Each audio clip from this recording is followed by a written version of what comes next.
इंसान लाइमलाइट में रहने के लिए किसी भी हद तक झुकने को तैयार है और यही हुआ है खुशी मुखर्जी के साथ। अब जिन लोगों को नहीं पता उनको बता देता हूं कि खुशी मुखर्जी एक अननोन सेल्फ प्रोक्लेम्ड एक्ट्रेस और इन्फ्लुएंसर हैं जो ज्यादातर अपनी बोल्ड अपीयरेंसेस, वायरल वीडियोस और कंट्रोवर्सीज की वजह से न्यूज में रहती है। और बोल्ड अपीयरेंसेस से मेरा मतलब है वाहियात काम करना। फॉर एग्जाम्पल बिना अंडरगारमेंट्स के सड़क पर सबके सामने घूमना। मतलब इस बंदी का नाम एक्टिंग से नहीं बल्कि ज्यादातर पब्लिक स्टंट और अटेंशन सीकिंग स्टंट्स के लिए फेमस है। लेकिन अब इसी खुशी मुखर्जी ने पब्लिक प्लेटफॉर्म पर यह कह दिया कि इंडियन क्रिकेटर सूर्य कुमार यादव इन्हें मैसेज किया करते थे। I don't want to date any cricketer क्योंकि there were so many cricketers after me. I think was a cricketer.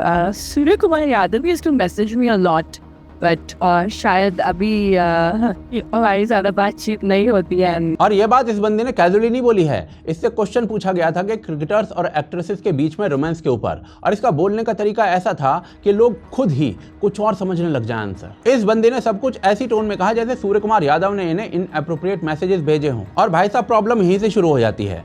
आज के टाइम में जब आप किसी बड़े पब्लिक फिगर का नाम लेते हो और कहते हो कि वो आपको मैसेजेस करता था, वो भी बिना किसी प्रूफ के कह देते हो, तो उसका मतलब सिर्फ एक लाइन नहीं रह जाता है। उसका मतलब होता है कि कैसे किसी ऑलरेडी एस्टेब्लिश्ड नाम को डिफेम करते हुए आप खुद अटेंशन पाना चाह रहे हो, और जब वो पब्लिक फिगर शादीशुदा होता है तो बात और सीरियस हो जाती है। खुशी मुखर्जी की सूर्य कुमार यादव के ऊपर इसे एक स्टेटमेंट के बाद सोशल मीडिया पर हंगामा मच गया। Fan pages, gossip handles, reels, shorts, सब जगह एक ही बात चलने लग गई। लोग ये पूछने लग गए थे कि शादीशुदा सूर्य कुमार यादव एक एक्ट्रेस को मैसेज क्यों करेगा। कुछ लोग अपनी ही तरफ से फर्जी कहानियां बनाने लग गए और कुछ लोग इसके प्रूफ मांगने लग गए, और बहुत से लोगों ने खुशी मुखर्जी के बारे में बात करना शुरू कर दिया। इन शॉर्ट खुशी मुखर्जी जो चाहती थी कि लोग उसके बारे में बात करें, वो उसे मिल गया। लेकिन यहाँ पे इस चीज को समझना बहुत जरूरी है कि जब आप बिना किसी प्रूफ के ऐसी बातें बोल देते हो तो आप सिर्फ अपना पॉइंट ऑफ व्यू नहीं रख रहे हो, आप सामने वाले की इमेज के साथ खेल रहे होते हो। आप उसके परिवार, उसकी वाइफ, उसके करियर, सब पर असर डाल रहे होते हो। सूर्य कुमार यादव कोई नॉर्मल आदमी नहीं है। वो इंडियन क्रिकेट टीम के इंपॉर्टेंट प्लेयर हैं। T20 मेंस टीम के करंट कैप्टन है। उनकी इमेज सालों की मेहनत से बनी है, और इसीलिए एक ऐसे इंसान के बारे में आप पब्लिक में उल्टी सीधी झूठी बातें फैलाकर बच नहीं सकते। एंड सूर्य कुमार यादव ने यही किया। उन्होंने लीगल एक्शन ले लिया। रिपोर्ट्स के मुताबिक सूर्य कुमार यादव ने खुशी मुखर्जी के खिलाफ 100 करोड़ का मानहानि का केस फाइल कर दिया। और भाई साहब जब ऐसी बातें लीगल हो जाती हैं तो मजाक खत्म हो जाता है। कोर्ट के अंदर आप रील्स और इंटरव्यूज दे देकर बच नहीं सकते हो, वहां प्रूफ चाहिए होता है। बस फिर क्या था, लीगल एक्शन होते ही खुशी मुखर्जी फटफटाने लग गई। इसके बाद उसके इंटरव्यूज का टोन बदल गया। अब वो कहने लग गई है कि उसको गलत समझा जा रहा है। सूर्य कुमार एक लड़का है और मैं एक लड़की हूँ, नॉर्मल बात तो हो ही सकती है, इसमें इतना कुछ नहीं है। बट असल में ये सब कुछ डैमेज कंट्रोल था। अगर बात शुरुआत से ही नॉर्मल थी तो भाई शुरुआत में ही नॉर्मल बोल देनी चाहिए थी। आप तो शुरुआत में ऐसा सस्पेंस बना रहे थे जैसे सूर्य कुमार यादव ने आपसे आपके कपड़ों का कलर पूछ लिया हो। करते थे मैसेज तो करते थे, क्या हो गया, वो भी एक आदमी है, मैं भी एक लड़की हूँ। अगर मैसेज कर दिया, हमने बात भी कर लिया, तो कौन सी बड़ी बात हो गई। तो मैं क्या छोटे पोस्ट पे हूँ। बस यही इतनी सी चीज रह गई थी। वो कौन है, कौन इन्फ्लुएंसर लड़की है यार जिसके बहुत सारे फॉलोअर्स है। I don't know. ऐसे चैट्स वैट्स लीक करना ही एक बाकी रह गया है। मैं तो मेरे फ़ोन के चैट्स वैट्स भी डिलीट करके रख देती हूँ कि मेरे से जितना हो पाता मैं करती हूँ। हमारी बात हुई है, हाँ, तो अगर उन्होंने भी मुझे मैसेज कर दिया है तो क्या हो गया उसमें, कुछ नहीं। हाँ करते थे, बात होती थी, तो क्या हो गया, कोई बड़ी बात नहीं है। इसमें इतना कंट्रोवर्सी बनाने की कोई बात थोड़ी ना है। करते थे मैसेज, हमारी बात होती थी। वाह, मतलब दीदी ने चैट्स डिलीट कर दी हैं। एक्चुअली में चैट्स डिलीट नहीं हुई हैं, दीदी फटफटा गई हैं। अब आप खुद सोचिए कि लाइमलाइट में आने के लिए किसी का कैरेक्टर असैसिनेशन कर देना कितना जस्टिफाइड है। और ये सब खुशी मुखर्जी का पहला केस नहीं है। इससे पहले भी उनका नाम multiple times bold public stunts में आ चुका है। पब्लिक रोड्स पर ऑलमोस्ट बिना कपड़ों के फोटो शूट करना,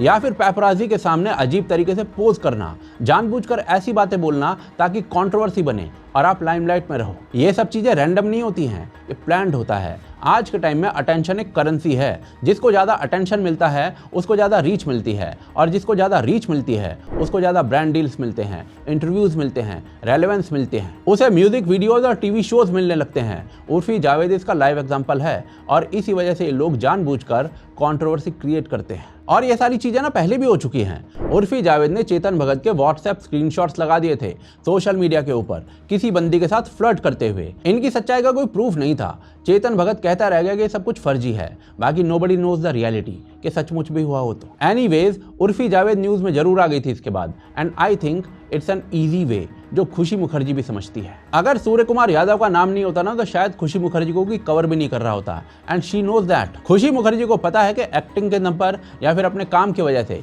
उन्हें कोई कुत्ता भी नहीं पूछेगा। तो अटेंशन पाने के लिए सबसे आसान तरीका यही है, पहले कुछ ऐसा करो जो लोगों को शॉक करे और उसके बाद किसी नेक्स्ट कंट्रोवर्सी के लिए रेडी हो जाओ। और बस इसीलिए सूर्य कुमार यादव का नाम बिना किसी प्रूफ के, बिना किसी रीजन के यूज कर लिया गया। और यही सबसे घटिया बात है, क्योंकि आप अपनी सस्ती पॉपुलैरिटी के लिए किसी मैरिड व्यक्ति की जिंदगी से खेल रहे हो। आप अपनी पॉपुलैरिटी बढ़ाने के लिए किसी शादीशुदा आदमी का नाम यूज नहीं कर सकते हो। आप अपने रेलेवेंस बचाने के लिए किसी के कैरेक्टर पर सवाल नहीं खड़े कर सकते हो, क्योंकि ये सिर्फ अनएथिकल नहीं है, ये डेंजरस भी है। भेड़िए की कहानी आपने सुनी होगी, 100 बार झूठ बोलने के बाद गाँव में सच में भेड़िया आ जाता है एंड कोई विश्वास नहीं करता उस बात पर।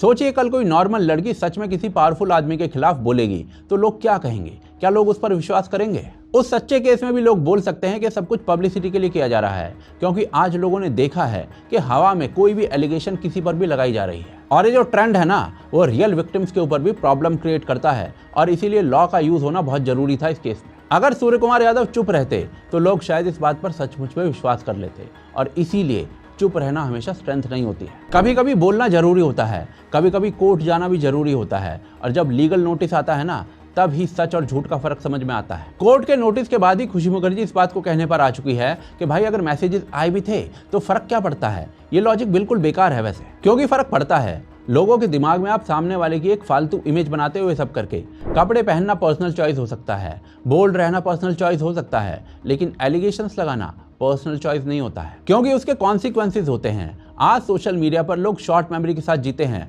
आज जो ट्रेंड में है कल उसे भूल जाएंगे, लेकिन कोर्ट की मेमोरी ऐसी नहीं होती, वो बड़ी होती है, लॉन्ग होती है। वहाँ आपके हर स्टेटमेंट का रिकॉर्ड होता है, और इसीलिए खुशी मुखर्जी का स्टैंड अब चेंज हुआ है। इसीलिए उसकी आवाज़ धीमी हुई है, इसीलिए उसका कॉन्फिडेंस कम हुआ है, इसीलिए वो कह रही है कि नॉर्मल बात होती है ये सब कुछ, तो क्या हो गया। और इसका भी कोई प्रूफ नहीं दिया दीदी ने। दीदी कह रही है कि चैट्स डिलीट हो गई, और दीदी का ये टोन पहले नहीं था। पहले टोन ऐसा था जैसे सूर्य कुमार यादव ने पूछ लिया हो कि क्या पहनी हो। और इसीलिए जब लीगल एक्शन होता है तब रियलिटी सामने आती है। सिंपल सी बात है, फेम चाहिए तो अपने काम से लाओ, अपनी स्किल से लाओ, अपनी मेहनत से लाओ, क्योंकि किसी और का नाम यूज करते हुए स्पॉटलाइट लेना सस्ता तरीका है। और जो लोग सस्ते तरीके से ऊपर जाते हैं वो ज्यादा दिन टिकते नहीं है वहां पर। पब्लिक प्लेटफॉर्म पर बोलना मतलब जिम्मेदारी। हर सेंटेंस सिर्फ कंटेंट नहीं होता है, वो किसी की जिंदगी पर असर डाल सकता है, और ये बात फर्जी इन्फ्लुएंसर्स को समझनी चाहिए।